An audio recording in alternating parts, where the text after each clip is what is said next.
Olá, bom dia, boa tarde a todos. Vamos apresentar o trabalho A Missão das Docentes em Usinagem na Redução da Desigualdade de Gênero com a Indústria 4.0. Esse foi um trabalho desenvolvido por mim, Ana Carla Araújo, e pelo professor Júlio César Ferreira, do Cefet Rio de Janeiro. Um breve prólogo apresentando os autores. Eu sou Ana Carla Araújo, me formei na UFRJ, fiz mestrado e doutorado e trabalhei na indústria durante 3 anos. Fui docente do Cefet RJ, da UFRJ, e hoje eu sou docente do INSA Toulouse, aqui na França. Bom dia, boa tarde, boa noite. Eu venho de uma perspectiva interdisciplinar.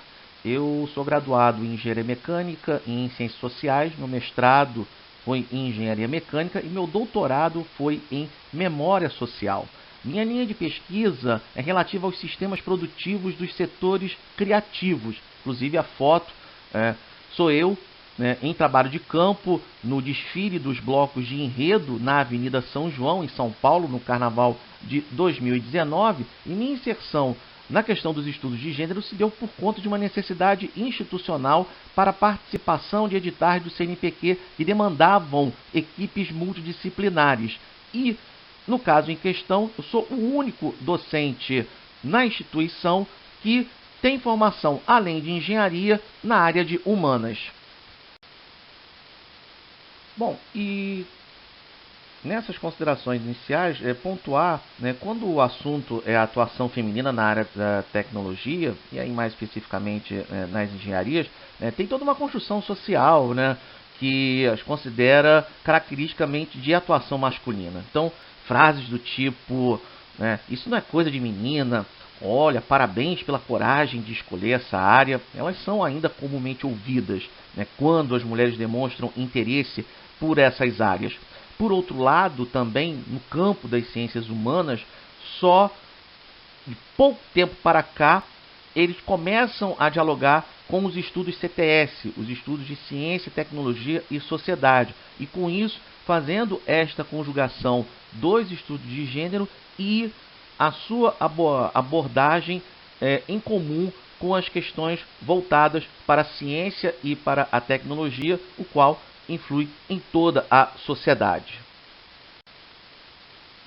Sobre os objetivos desse trabalho, e mais especificamente apresentando em um congresso da área de engenharia mecânica, é exatamente propor a reflexão, o debate, com relação aos interditos e, consequentemente, pensar nas desconstruções necessárias para a inserção das mulheres no mercado de trabalho em usinagem, porque ainda se constitui num terreno muito hostil à participação das mulheres.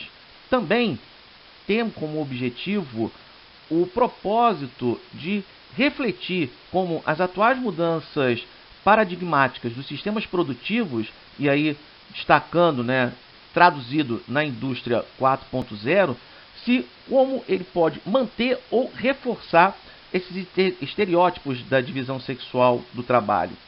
E como fonte de consulta de dados, buscou-se uma seleção de textos para compor esse arcabouço teórico, mas lógico, já ciente das limitações hoje provocadas pela dispersão da produção acadêmica, mas interessou-se que estabelecêssemos um estudo do estado da arte em que nos possibilitasse discutir, debater a divisão sexual do trabalho no campo das engenharias, priorizando a engenharia mecânica e pensando a indústria 4.0 como uma possibilidade de viabilizar as transformações sociais mais significativas no âmbito desta cisão da divisão sexual do trabalho.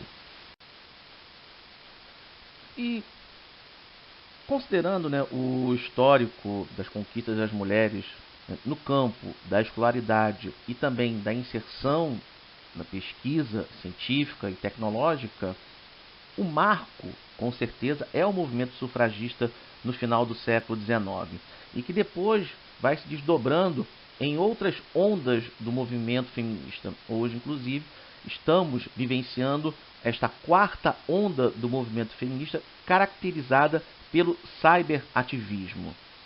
E apesar dessa condição social ainda muito carregada na divisão sexual do trabalho, progressos estão sendo feitos.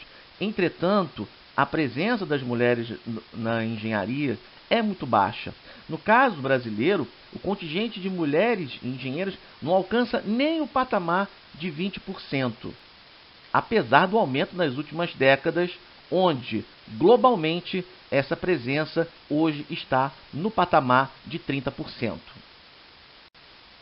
Sobre a inserção no universo acadêmico, a proporção entre o número de docentes mulheres em relação a docentes homens é a mesma que foi comentado anteriormente. Agora, com relação à pesquisa, aí a diferença é abissal. No caso dos grupos de pesquisa, somente 15% dos seus membros são mulheres e somente 7% desses grupos são liderados por mulheres. Também na questão salarial ainda existem diferenças. As mulheres recebem 87,4% na carreira do magistério superior em relação aos homens e recebem 82% em relação aos homens na carreira da engenharia como um todo e exercendo as mesmas funções. A primeira revolução industrial foi marcada pela máquina a vapor e, consequentemente, o aumento da potência disponível, produzindo materiais metálicos com menor usabilidade e produzindo as primeiras máquinas-ferramentas. Na segunda revolução industrial, com o sistema Ford da linha de produção em série, os primeiros movimentos de direito da mulher que já trabalhavam nas fábricas foram iniciados, principalmente porque na guerra as mulheres eram bem-vindas no chão de fábrica para sanar os déficits deixados pelos soldados. No final do século passado, a terceira revolução industrial é marcada pela máquina CNC na usinagem. Também nessa época, a manufatura internacional, com países de mão de obra mais barata, incluindo mulheres, cuja educação técnica já é uma realidade. A conexão entre máquinas, ferramentas e peças fabricadas é a marca da quarta revolução industrial, onde aparecem os cobots, que equilibram a capacidade masculina e feminina no meio fabril. É importante ressaltar que no meio odontológico, a usinagem é uma realidade, lugar que há o maior percentual feminino. Os dados foram obtidos a partir de questionários com questões abertas e com questões fechadas, numa abordagem qualitativa, quantitativa e, por conta da pandemia, aplicados por via remota entre os meses de janeiro e fevereiro de 2021, e a amostragem foi utilizando-se o método da bola de neve, isto é, um pesquisado indicava outros que indicavam outros e assim por diante. Vamos passar agora para os resultados do questionário apresentado. No artigo, pode-se encontrar o resultado completo. Aqui, vamos apresentar apenas alguns dados mais relevantes. Em relação aos técnicos de laboratório, foram feitas perguntas para professoras mulheres e professores homens de usinagem. Como esperado, há mais técnicos homens do que técnicas mulheres, tanto para aulas de usinagem quanto para o laboratório de usinagem. Os pesquisadores, em muitas instituições, são autônomos. Em relação às funcionárias mulheres utilizadas para pesquisa, sempre que há uma técnica mulher, ela é utilizada para pesquisa, enquanto que os funcionários técnicos homens, alguns não são utilizados. Em relação às máquinas usadas para aula, se utiliza tanto máquina convencional quanto CNC, e ambas pelos professores mulheres e homens igualmente. Um dado relevante também é sobre a sensação dos professores e professoras sobre a utilização dos técnicos por parte das mulheres e dos homens. Naturalmente, há muito mais professores homens do que mulheres, mas, no que diz respeito às professoras mulheres, duas afirmaram que percebem que os homens utilizam menos os técnicos do que as mulheres. Uma pessoa relatou também que existe um tratamento quando uma mulher opera a máquina ou quando um homem opera a máquina. E esse relato pode ser lido com detalhe no artigo. Foi pesquisado também se haveria uma diferença entre as alunas mulheres nas aulas de oficina mecânica. Aos docentes foi perguntado se elas demonstravam alguma diferença nos usos das máquinas. Apesar de estatisticamente irrelevante, 2 mulheres disseram que sim, as mulheres apresentam maior vontade de operar máquinas. Elas perceberam a vontade, enquanto um homem percebe que as mulheres têm maior dificuldade técnica. Para as alunas, foi perguntado se elas sentiam medo ou duvidavam da capacidade de operar as máquinas, e a maior parte delas disse que não. Porém, ainda existe um resíduo estrutural de alunas que pensam que as mulheres são menos capazes por operar do que os homens de operar as máquinas. Em relação aos colegas de classe, todas elas falaram que ou não sabiam avaliar uma diferença em relação à capacidade dos homens, ou que os homens se sentiam mais capazes do que as mulheres. Procurou-se saber se haveria diferença entre o percentual de mulheres orientadas de projeto final de curso e de iniciação científica seria diferente para professoras mulheres e homens. Percebe-se que professoras mais novas têm um número maior de orientadas mulheres e que professores mais velhos com maior número de orientados orientam em média 10%, que é um número estatisticamente ainda constante na engenharia mecânica de mulheres. Perguntas específicas foram feitas para ex-alunas no mercado de trabalho.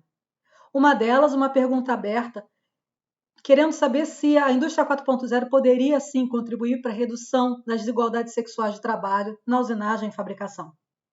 3 blocos podem ser observados. De uma visão otimista, como indutora das reduções de diferenças. Visão pessimista, indicando que não promove qualquer modificação dessa divisão. E um meio termo, dizendo que algumas questões podem ser apropriadas no intuito de dialogar com a responsabilidade social. São apresentados alguns relatos que podem ser vistos no artigo. Foi perguntado também para as ex-alunas se elas perceberam que se alguém duvidou da capacidade delas de operar ou de orientar o trabalho com máquinas por ser mulher. E sim, 8 delas disseram que duvidaram, especialmente homens mais velhos. A maior parte delas disse que a preferência para admissão na área de fabricação é ainda pelo sexo masculino. E no artigo também podem ser observados alguns relatos, por exemplo, sobre a oferta de estágio para estudantes de engenharia mecânica, com o requisito de ser do sexo masculino. Outra disse que, infelizmente, ao longo da vida profissional, ela teve que mostrar muito mais competência do que os homens tiveram que mostrar. E falam ainda sobre a diferença entre salários de homem e mulher. Concluímos nesse trabalho que se estamos vivendo um momento de transição sobre a percepção e efetividade das ações das mulheres no campo da usinagem. O aumento recente do número de mulheres professoras, de mulheres pesquisadoras, de fato estão empoderando as alunas a se inserirem no campo da usinagem. Agora, sobre a questão da indústria 4.0, ainda se tem uma percepção pouco clara sobre o impacto disto no combate à divisão sexual do trabalho. E, por fim, destacamos a necessidade da continuidade dessa pesquisa, principalmente com o aumento da amostra. Para fechar essa apresentação, deixo algumas fotos aqui da minha trajetória acadêmica. Numa delas, em 2014, num congresso de microusinagem, pode-se perceber que não há mais de 15 a 20% de mulheres nessa foto. Também, para a aula de graduação, a única mulher da foto sou eu como professora. Tive a felicidade de participar de uma mesa redonda de usinagem em Uberlândia com o professor Alisson, onde eu era a única mulher. Porém, esse número tem aumentado de mulheres. Não só a professora Maria Sindra da UF, eu, professora Adriana, professora Tatiana e tantas outras, Débora, que têm começado a trabalhar nessa área, e a gente convida novas professoras, docentes, mulheres, a terem essa missão de aumentar o número de mulheres na área de usinagem. Muito obrigada, agradeço a participação e desejo um bom congresso a todos.